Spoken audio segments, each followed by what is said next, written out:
बंटवारा नहीं होता तो कैसा होता? भारत चीन 29 साल पहले आबादी में पिछड़ जाता। पाकिस्तान से 4 जंग में 9,000 जवान शहीद नहीं होते। मैंने तो लाहौर भारत को दे दिया था, लेकिन तभी मुझे एहसास हुआ कि पाकिस्तान के पास कोई बड़ा शहर नहीं है। मैं कलकत्ता पहले ही भारत को दे चुका था, इसलिए मुझे लाहौर पाकिस्तान को देना पड़ा। भारत और पाकिस्तान के बीच बंटवारे की लाइन खींचने वाले सिरिल रेडक्लिफ ने एक इंटरव्यू के दौरान यह बात कही थी।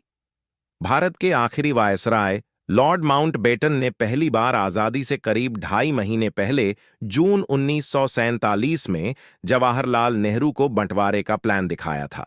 नेहरू प्लान से जुड़े कागजात अपने कमरे में ले आए थे। जिस दस्तावेज में देश का भविष्य कैद था, उसके एक एक पन्ने के हर शब्द को ध्यान से पढ़ा। हर एक वाक्य के साथ उनकी बेचैनी बढ़ रही थी। उनकी कल्पना का भारत उनके सामने कई टुकड़ों में दिख रहा था। प्लान में लिखा था कि भारत के 565 प्रिंसली स्टेट चाहें तो स्वतंत्र रह सकते थे।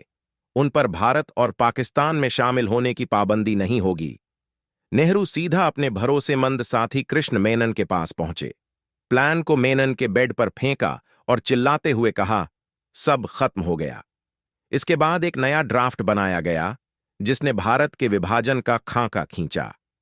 1947 में देश के बंटवारे से बने भारत और पाकिस्तान, और 24 साल बाद 1971 में पाकिस्तान से अलग होकर बना बांग्लादेश। यह बंटवारा उसी तरह का था जैसा दो भाइयों के बीच होता है। जमीनें बंटी और इसके साथ साथ घर का सामान भी बंटा। इसमें पैसों से लेकर सोने की बग्घियां और जानवर तक शामिल थे। लेकिन यह विभाजन नहीं होता तो आज भारत किस रूप में होता? बंटवारे में 10 लाखों लोगों ने दम नहीं तोड़ा होता। पाकिस्तान और बांग्लादेश भारत का हिस्सा होते। इस स्टोरी में जानेंगे कि अविभाजित भारत कैसा दिखता। सबसे पहले देखिए कैसा होता अविभाजित भारत का नक्शा। भारत में रहती दुनिया की सबसे ज्यादा मुस्लिम आबादी भारत और पाकिस्तान के बीच विभाजन नहीं होता तो दोनों देशों में कश्मीर को लेकर इतना बड़ा विवाद नहीं होता। दरअसल पाकिस्तान हमेशा से मुस्लिम बहुल आबादी वाले कश्मीर को अपना हिस्सा बताता है। वहीं जब जम्मू कश्मीर भारत में शामिल हुआ था तो उसे आर्टिकल 370 के रूप में विशेष राज्य का दर्जा दिया गया था। भारत और पाकिस्तान के बीच यह विवाद संयुक्त राष्ट्र सुरक्षा परिषद की चौखट तक जा चुका है। पाकिस्तान बार बार यूएन में कश्मीर का मुद्दा उठाता रहता है। वहीं भारत बाकी सभी देशों को हमारे आंतरिक मामलों से दूर रखने की सलाह देता है। भारत सरकार ने 5 अगस्त 1919 को आर्टिकल 370 भी खत्म कर दिया था, जिसका पाकिस्तान ने कड़ा विरोध किया था। अगर विभाजन नहीं होता तो पाकिस्तान आतंकियों का गढ़ नहीं बनता। इसके बाद भारत में 2001 के संसद हमले और 26 नवंबर मुंबई अटैक जैसे आतंकी हमले नहीं होते। वहीं भारत दुनिया में सबसे ज्यादा मुस्लिम आबादी वाला देश बन जाता। अभी इंडोनेशिया 24.25 करोड़ लोगों के साथ दुनिया का सबसे अधिक मुस्लिम आबादी वाला देश है। पाकिस्तान में 24 करोड़, भारत में 20 करोड़ और बांग्लादेश में 15 करोड़ मुस्लिम रहते हैं। अगर बंटवारा नहीं होता तो इस वक्त भारत में 59 करोड़ मुस्लिम आबादी होती। इसी के साथ भारत ने इंडोनेशिया को पीछे छोड़ दिया होता। दुनिया का 15वां बड़ा समुद्री इलाके वाला देश होता। भारत में गुजरात से लेकर पश्चिम बंगाल तक के हिस्से में हमारा बॉर्डर समुद्र से लगता है। ऐसे में तटीय सीमा के अलावा देश की एक समुद्री सीमा भी होती है, जिसे एक्सक्लूसिव इकोनॉमिक जोन यानी ईईजे कहते हैं। इस क्षेत्र के पानी और उसमें मिलने वाले सभी खनिज पदार्थों पर देश का हक होता है। भारत की अरब सागर और बंगाल की खाड़ी में समुद्री सीमा है।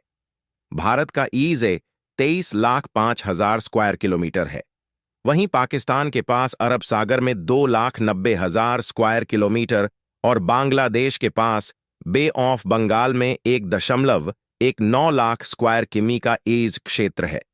अगर पाकिस्तान और बांग्लादेश भारत में होते तो हमारे पास दुनिया का 15वां सबसे बड़ा ईज होता। इसका क्षेत्रफल 27.13 लाख स्क्वायर किमी होता। बांग्लादेश की समुद्री सीमा में नेचुरल गैस का भंडार है। इसके अलावा यहां कई heavy mineral, Zircon, rutile, magnetite, monazite जैसे पदार्थ भी मिलते हैं। इस्तेमाल iron steel industry, textile, plastic, aircraft, engine, spacecraft बनाने में होता है। साथ ही समुद्री सीमा के भीतर का इलाका मछुआरों की रोजी रोटी पूरी करने में भी अहम भूमिका निभाता है। मछली पालन बांग्लादेश की जीडीपी का 4% हिस्सा है। यह एक्सपोर्ट के मामले में दूसरी सबसे बड़ी इंडस्ट्री है।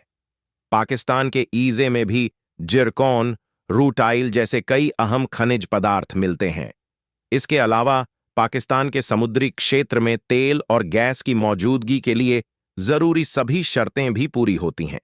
हालांकि तकनीकी मुश्किलों की वजह से यहां तेल या गैस का भंडार ढूंढा नहीं जा सका है। अगर भारत का विभाजन नहीं होता तो पाकिस्तान और बांग्लादेश के ईईजी के सभी